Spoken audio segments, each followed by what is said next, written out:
Salut à tous, le journal du foot de ce vendredi 18 octobre.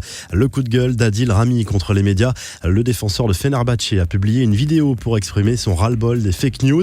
Il explique que le cliché publié sur Instagram, le montrant en train d'effectuer un salut militaire, n'a pas été posté mercredi, mais il y a 1 mois et demi lors de sa signature pour le club turc, et que ce geste n'avait aucune connotation politique.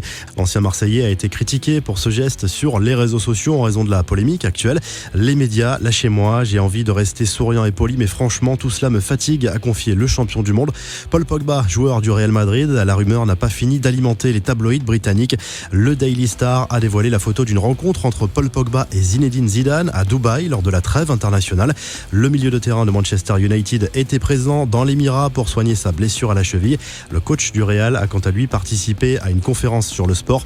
L'échange entre les deux hommes a duré 10 minutes sur une plage. Le contenu n'a pas été dévoilé, mais Zidane et Pogba ont peut-être évoqué un avenir en commun.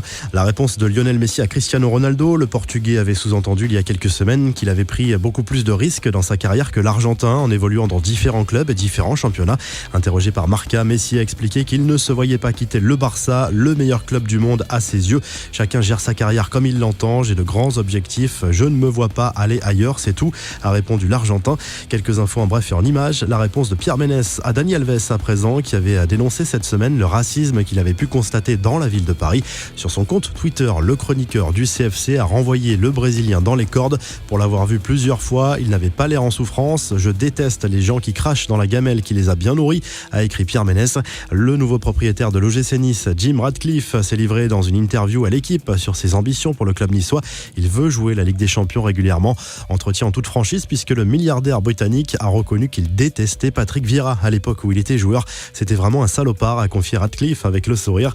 Victor Osimhen, élu joueur du mois de septembre en Ligue 1, l'attaquant nigérian du LOSC réalise un début de saison canon et pourrait affoler les compteurs lors du prochain mercato estival. La modélisation de Franck Ribéry n'est franchement pas une réussite sur FIFA 20. Le Français a préféré en rire sur Twitter. Mais qui est ce mec, a écrit avec humour le Français pour interpeller les développeurs du jeu. Maxi Lopez tourne la page. Il déclare avoir pardonné à Mauro Icardi l'ensemble de ses provocations depuis que l'attaquant du PSG est en couple avec la sulfureuse Wanda Nara, qui est aussi l'ex de Maxi Lopez et la mère de leurs 3 enfants. L'ancien joueur du Barça a en revanche plus de mal à passer sur la rancœur qu'il nourrit à l'égard de son ex-femme. En témoigne ce commentaire aperçu sur Instagram. En dehors du pardon, un remerciement à celui qui a pris W, autrement dit celui qui l'a débarrassé de Wanda. La revue de presse, le journal L'équipe fait sa une sur le match à Nice-PSG programmé ce vendredi soir à l'Allianz Riviera. Duel de riches, même si le club azuréen est encore loin du standing du PSG. En Italie, le journal Tutto Sport évoque l'avenir d'Allegri, annoncé comme le possible successeur d'Ole Gunnar Solskjaer sur le banc de Manchester United, et il pourrait piocher dans l'effectif de la Juve selon le quotidien.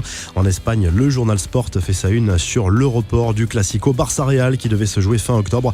Le match se jouera finalement en décembre en raison des tensions actuelles en Catalogne liées aux condamnations de représentants indépendantistes. Marca fait sa une sur celui que l'on surnomme le Messi japonais, Takefusa Kubo, prêté à Majorque cette saison, rêve de briller un jour avec le Real Madrid qui l'a rejoint cet été. Vous retrouvez toute l'actu foot sur topmercato.com, l'appli Top Mercato, et à très vite pour un nouveau journal du foot.